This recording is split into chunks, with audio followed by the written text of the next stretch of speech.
मित्रों नमस्ते।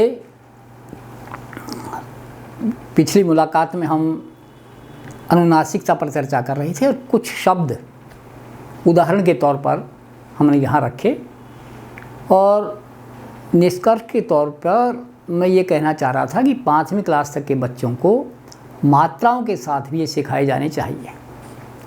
लेकिन संकट एक आता है कि किताब में लिखा हुआ नहीं है। किताब में तो मात्रा के साथ केवल बिंदु लगा हुआ है, चंद्र बिंदु नहीं है। और कई अभिभावक भी, माता पिता भी आकर के कहते हैं कि नहीं, किताबों में ऐसा नहीं है। यानी किताब और हमारी बात में थोड़ा अंतर है। लेकिन ये अंतर यदि हम नहीं मिटाएंगे तो फिर वही हाल होगा जो हमारे एक साथी अध्यापक के साथ हुआ। वो फिर गलतियाँ हो जाएंगी। इसीलिए हमने ये कोशिश की कि छोटे बच्चों को सिखा दें।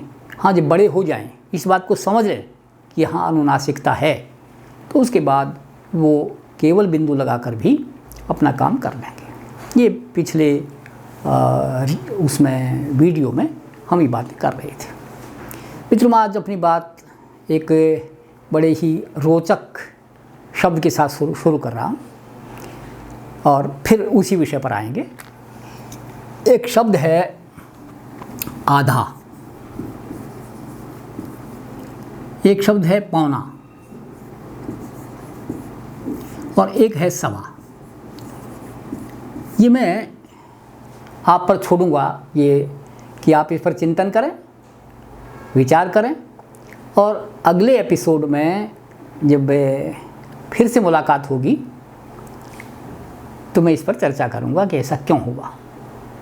मेरा सवाल ये है, आधा शब्द है, इसका आधी भी बनता है। आधी लड़कियां इधर बैठें, आधी इधर बैठें, आधे भी बनता है। आधे बच्चे इधर आएं और आधे वहीं रहें। पौना, इसका भी पौनी स्त्रीलिंग भी बनता है और बहुवचन पौने भी बनता है। पौने, पौने 4, पौने 5, पौने 7 हम खूब प्रयोग करते हैं। लेकिन सवा का ना तो सभी बनता और ना ही सभी बनता। आखिर क्यों हुआ ऐसा, आज का ये सवाल है।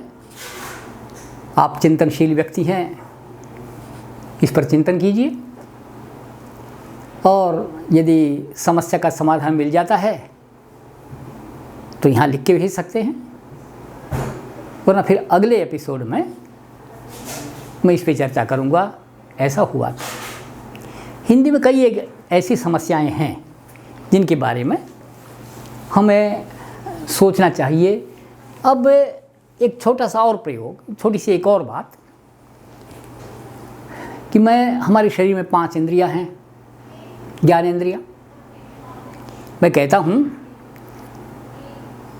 कि मैं देखता हूँ और दूसरा वाक्य मैं बोलता हूँ मुझे दिखाई देता है। मैं सुनता हूँ, मुझे सुनाई देता है।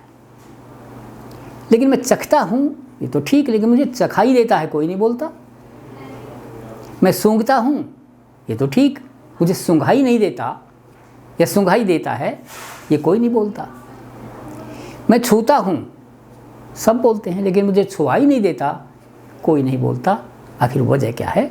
ये 2 सवाल मैं छोड़े जा रहा हूँ। इस पर आप विचार कीजिए। अगले एपिसोड में इसका उत्तर भी दूंगा आपको। तो अब मैंने पीछे जो बात कही थी कि हम अनुनासिकता के 2-3 उदाहरण और हैं। अब मैं कुछ शब्द दे रहा हूँ, आप बैठ के उनका वर्ण विच्छेद करके भी देख सकते हैं। एक एका, ये यहाँ हम थे और ये ए। यदि केवल अकेला ये शब्द आता है, जैसे आप जाएं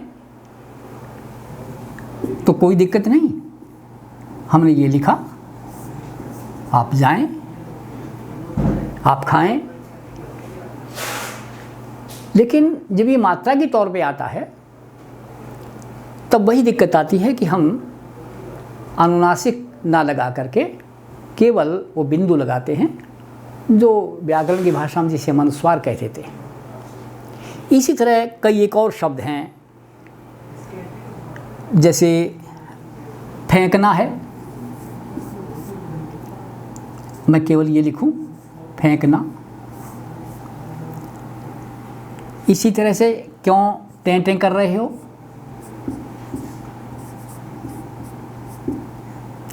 यहाँ भी मुझे ऐसा फेंकना, टें टें, ये सारे इसी के ए के प्रयोग के शब्द हैं। इनका भी हम वर्ण विच्छेद करके देख लें, इसमें कोई समस्या नहीं है। लेकिन इसमें भी हम यदि करेंगे तो फ और ए लिखेंगे, ये फिर क अ न आ। इसी तरह हमने लिखा ट और फिर ए लिखेंगे, इतना सा। यानी हम इस अनुनासिकता का व्यवहार जहाँ जहाँ भी इसका उच्चारण हो। अच्छा, कई बार क्या भ्रम होता है कि जी हमें कैसे पता चले कि ये अनुनासिकता है, ये अनुस्वार है। तो एक बार हम बोल के तो देख लें। जब हम बोलेंगे, अगर हमें अपने बोलने में न सुनाई देता है, मैं सुनाई देता है, अण सुनाई देता है, या ये या न सुनाई देता है, तो हम माने कि अनुस्वार है। और यदि केवल नासिक के स्वर हमें सुनाई देता है, तो वो मैं दो बातें हैं। एक शब्द को पढ़ के देखें, ये मैंने कहा संभल जाओ, संभल जाओ, मैं कि ध्वनि सुनाई दे रही है।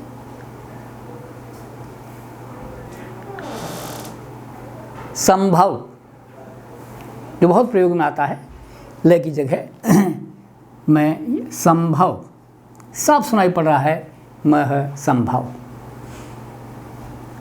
लेकिन संभाल करना, संभाल, अब ये है, भाल तो इतना सा है, संभाल लो, मैं इस बच्चे को भेज रहा हूँ, संभाल लो, मैं सामान दे रहा हूँ, संभाल लो, अपने सामान की खुद संभाल कीजिए। यानी इसमें और इसके उच्चारण में यहाँ मैं सुनाई दे रहा है, यहाँ सुनाई नहीं दे रहा। इसी से हमें ये अंतर पड़ता है कि भाई एक व्यंजन है और दूसरे में अनुनासिकता है। हम ये मैं कहता हूँ घोंसला,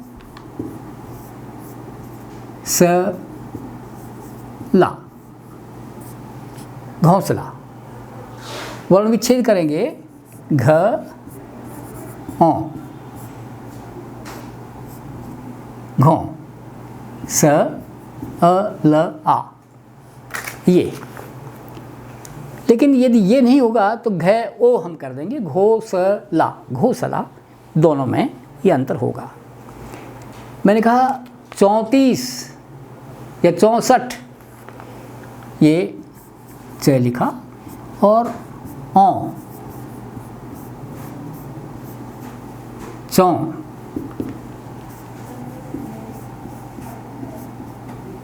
सठ या 30 जो भी लिखेंगे इस अनुनासिकता के साथ। और ये अनुनासिकता बच्चों के उस व्यवहार में जानी चाहिए। अब देखिए कुछ शब्द मैंने ये लिखा, फंस गया,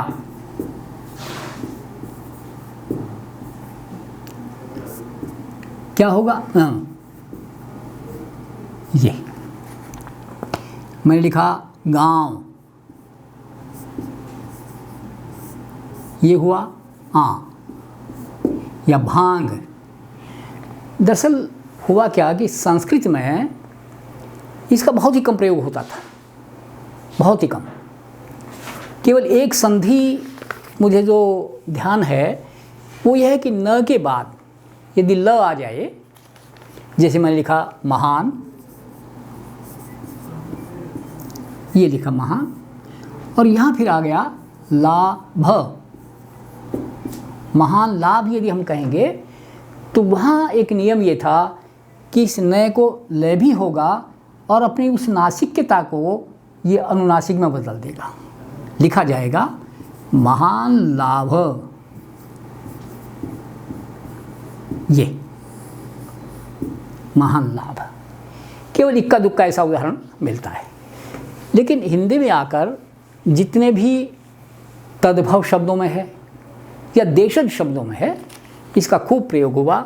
और कुछ लोग तो ये मानते हैं कि इसका प्रयोग देशज शब्दों में है और ये हमारे यहाँ का ही एक विकसित ध्वनि है। जैसे अंग्रेजी से आया ऑ, डॉक्टर, कॉफ़ी, ऑफिस, उसी तरह देशज में ये आ आया, ये अनुनासिकता आई और इसका हम प्रयोग कर रहे हैं।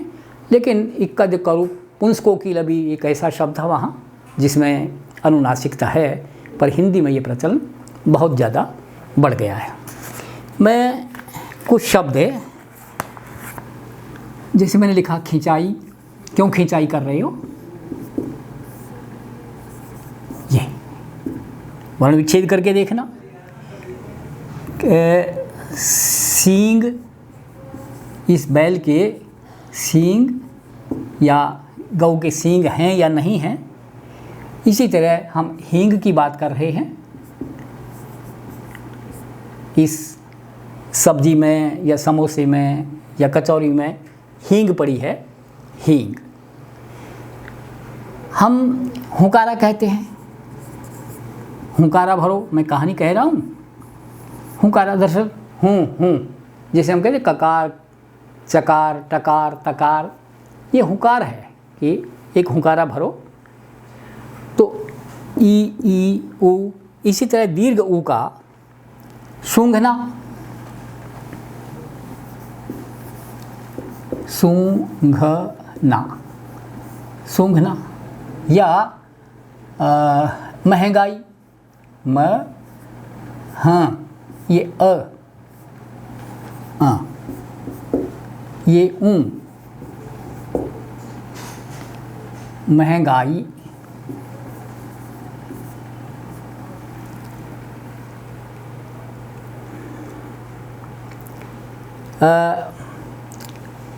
भैंस,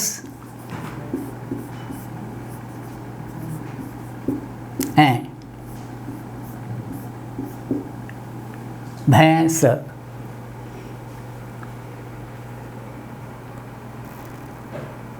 सौंठ, ओ,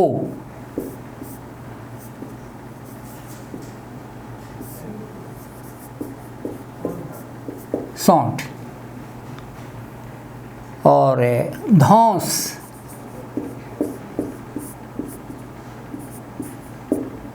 यानी औं।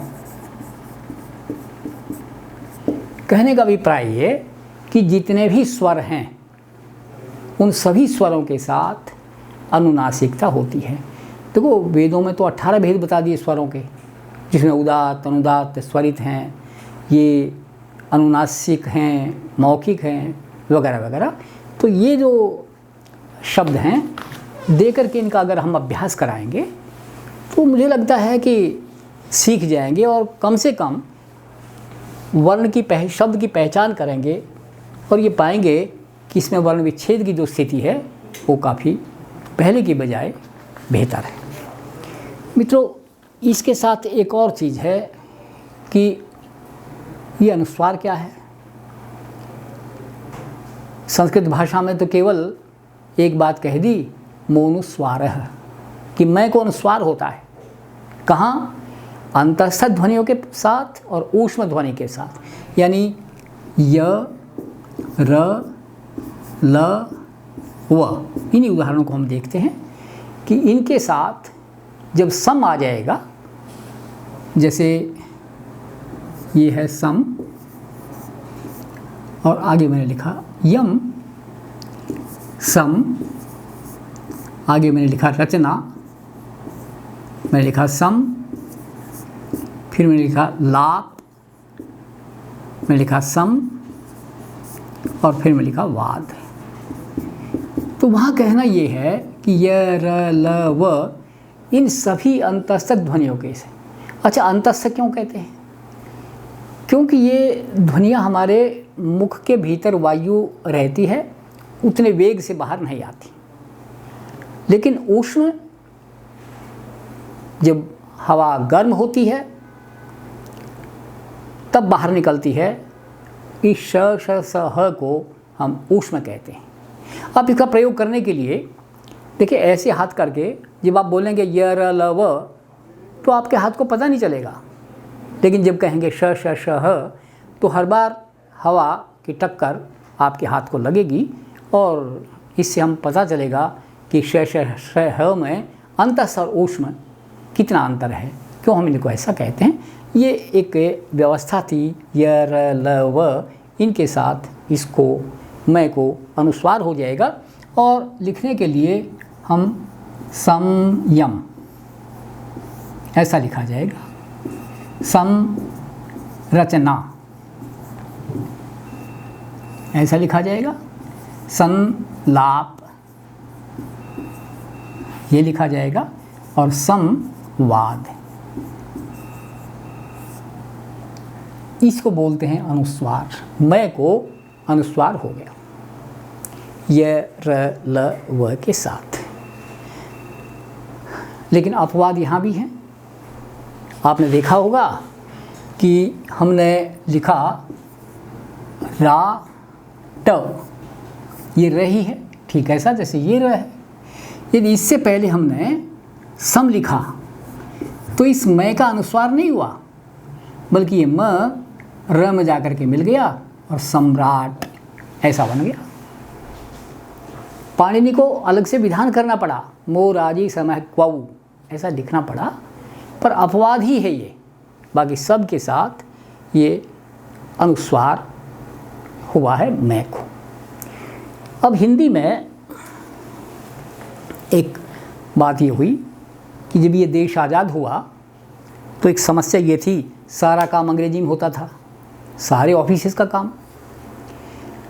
जब वे गए अंग्रेज यहाँ से तो एक समस्या ये आई देश के आज़ाद होने पर कि राजकाज की भाषा कौन सी हो।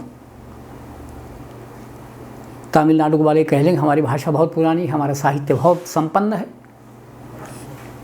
बांग्ला ने भी ये दलील दी कि एक से एक बढ़िया लेखक हमारे यहाँ हैं, क्यों ना बांग्ला को राजभाषा बनाया जाए। खैर, उस जिद्दोजहद में हिंदी बनी राजभाषा और एक मत से अध्यक्ष ने मत दिया, हिंदी राजभाषा हो गई। लेकिन उस राजभाषा का व्यवहार कैसे हो? दक्षिण के जो प्रदेश थे, तमिलनाडु है, कर्नाटक है, केरल है या तमिलनाडु है, ये सारे के सारे ये तो हिंदी से अवगत नहीं है। तो हिंदी की व्यवस्था कैसे हो? इसी तरह से महाराष्ट्र, गुजरात, पंजाब, इनकी भी लिपि दूसरी है। तो खैर भारत सरकार ने ये कहा कि पूरे देश को 3 हिस्सों में बांट दिया, क, ख, ग। जो हिंदी भाषी प्रदेश थे उनको रखा क में, और जो महाराष्ट्र, पंजाब वगैरह थे इनको रखा ख में, और दक्षिण प्रदेश जहाँ की भाषाएं थोड़ी अन्य लिपि की थी उनको रखा ग भाग में। फिर एक नीति बनाई कि क भाग के प्रांतों को जो चिट्ठी लिखी जाएगी वो हिंदी में लिखी जाए, उनका उत्तर भी हिंदी में आए। ख भाग को पहले उनकी भाषा में, फिर हिंदी में और फिर अंग्रेजी में, और ग भाग में पहले उनकी भाषा, फिर अंग्रेजी और फिर हिंदी, ऐसी व्यवस्था की गई। यानी हिंदी को पूरे देश में लागू करने की व्यवस्था बनाई। लेकिन अड़चनें बहुत आई। कौन कौन सी अड़चनें आई उस पर हम चर्चा करेंगे, और उसमें क्या क्या परिवर्तन किए केंद्रीय हिंदी निदेशालय ने, और किस तरह से इस अनुनासिकता को पूरे वर्णों के साथ जोड़ लिया। इसको पूरे विस्तार से समझने का प्रयास करेंगे। मित्रों, इस पर थोड़ा ध्यान दें कि एक दो अपवादों को छोड़कर इनके साथ हाँ उच्चारण की भी हम बात करेंगे कि यहाँ संयम यह क्यों बोला जाता है, संरचना में ग क्यों बोला जाता है, संलाप में न क्यों बोला जाता है और संवाद में मैं क्यों बोला जाता है, और स श ह के साथ भी इनके उच्चारण कैसे बदल गए, इस पर भी हमारी चर्चा होगी। अगले एपिसोड में मिलते हैं। धन्यवाद। नमस्ते।